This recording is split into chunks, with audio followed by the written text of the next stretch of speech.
I try not to think about the Ahsoka series too much, mostly for my general well being and my all round sanity, because that show was bad. And I suppose I could get into why it's bad and have this big diatribe, but there's better videos by better YouTubers out there that break it down. So I won't get it. Maybe I will. I don't know. I'll see how I feel. But I try not to think about it. But the other day, this idea, this thought, this thing popped into my head because of the show, and I couldn't get it out. And that's the realization now that the Force is stupid. And people can argue it's been stupid for a while now. I mean, you can go back to the sequels. Hell, you can even go back to the prequels. I'm looking at you, Metachlorians. It's always there's always been problems around the Force in this pseudo sci-fi setting.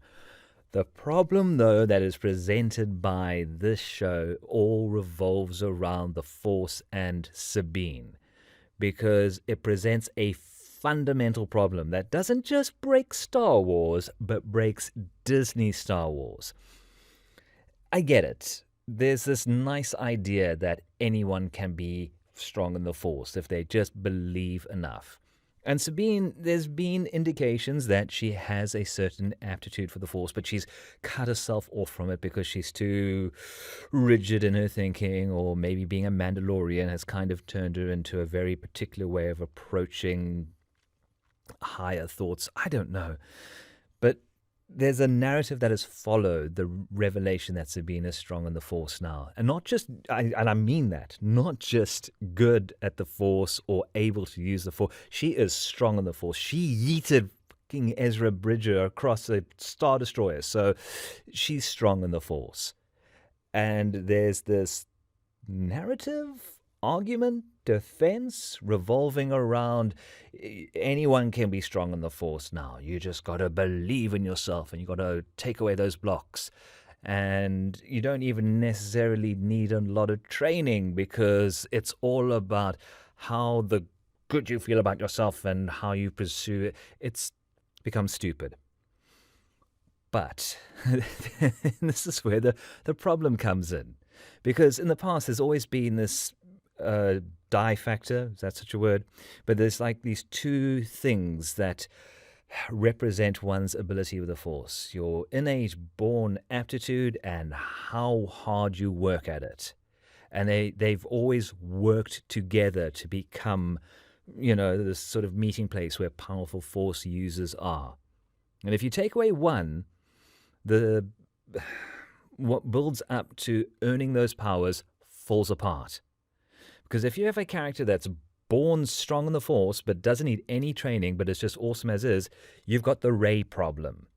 Because it feels like she didn't earn it. She's born with it and she's awesome out the gate. But if you've got the other end of it, where you just have to believe in yourself and work at it, but you're not born anyway or anything special about you, about who you are, but you can just sort of pluck the Force out of the ether.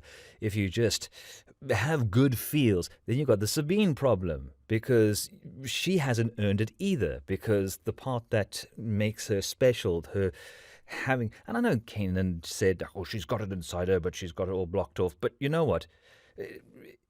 First of all, she never needed the Force to be special, so I don't know why they've incorporated that in there.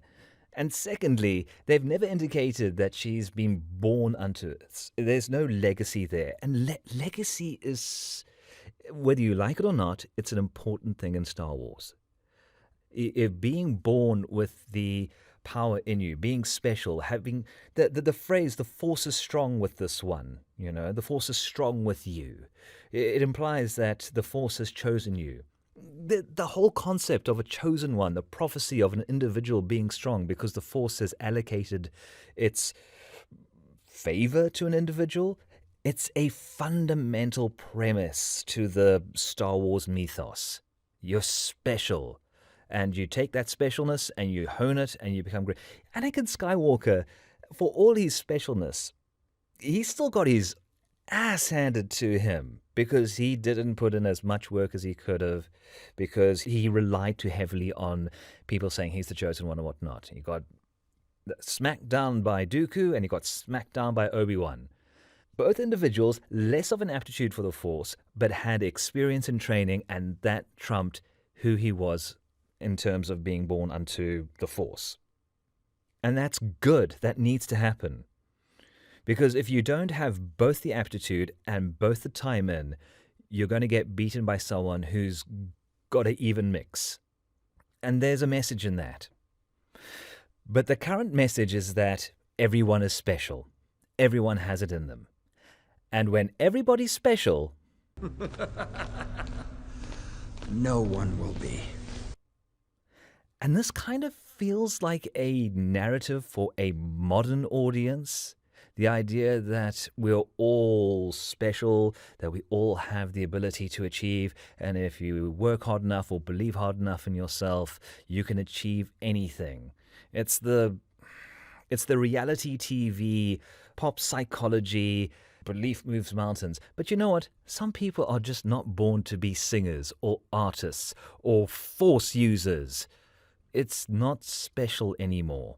And that's making the Force stupid. So let's take the nice feels out of it for a moment. The idea that anyone can tap into this mystical power that shapes the universe and you don't need to be born under a certain way. Born into privilege.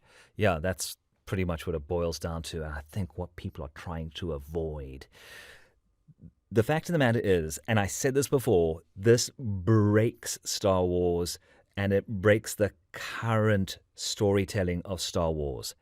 Because if the Force is not something special unto individuals that are born, and if you just believe hard enough and work at it and you can achieve it yourself, this idea breaks the fundamental tenet of what the Mandalorian was all about. Because the sole purpose, the sole reason why we have a Baby Yoda is so that Moff Gideon could tap into that magic juju that makes that kid special and take it out of him and recreate it and put it into a clone of himself so he can create a version of himself that has... This is sounding so stupid even as I say it out loud, but, you know, this is what we've got, people. He wanted to find scientific means of recreating the Force. And you can't tell me that Moff Gideon wasn't a guy that was dedicated. You can't tell me this is someone that didn't try and hone in on the Force and try. You know what? He shouldn't have been trying to, untap the Force inside Baby Yoda through sciencing very hard. He just needed a good teacher. He should have just gone that route. Find someone to, hey, how does this work? Well, you got to do this, that, and but the problem is, though, if you're going to get this right, you need to believe in yourself. I believe in myself. I'm happy to genocide people over this. It's like, oh, okay, that's a lot of personal belief. Let's go with that. Why have this entire plot storyline about Baby Yoda being a thing when he was meant to be a science experiment to recreate the Force and living things? When we're all special anyway, and you just got to work very hard. It's stupid. And it means no one's at the wheel because no one's paying attention to what all these stories are and what they're... Because it contradicts each other. It contradicts each other. It fights each other. And people can make arguments saying that, well, it's okay for things to contradict, unreliable narrative, whatever. But in a world that has something established like the Force, you need rules. They don't need to be hard and fast, but you need to button down some basics. And our basic is how this comes about. How does the Force manifest? Because either you're born with it, or you can just pull it out of the ether if you work hard enough. Like I said, though, you need what worked best was the tag team of those things. You're born with it, and you got to work on it. And if you have one without the other, you've got a crap character because it feels like they haven't earned it, because it's been set up in a particular way that was written over 40 years ago. So don't try and recreate this because people are going to call it out. So yeah, I have a problem with Ahsoka. No, not that. And no, not that either. And no, not that either.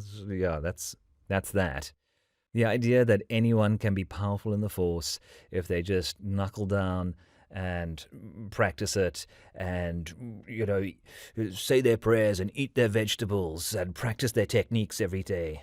I mean, by that argument, frickin' Cy Snootles can be a Jedi Master. It's stupid, and I hate it, and the Force is dumb now. So thanks, Disney. Thanks for making the Force something that's no longer special or unique unto individuals. Where if you are not born under that special star, don't worry, because if you just keep at it, if you just work hard, and if you just apply yourself, you can achieve your dreams. That feels like a very particular message. And it feels like a message for modern audiences. And I know a lot of people shit on current media because they feel as if it's being catered to a particular audience or it's following a particular narrative. And I don't always buy into that. But in this case, I'm like, I've heard this before and this feels familiar. But in spite of all that, it doesn't matter. Because you know what? As it stands right now, the Force is stupid.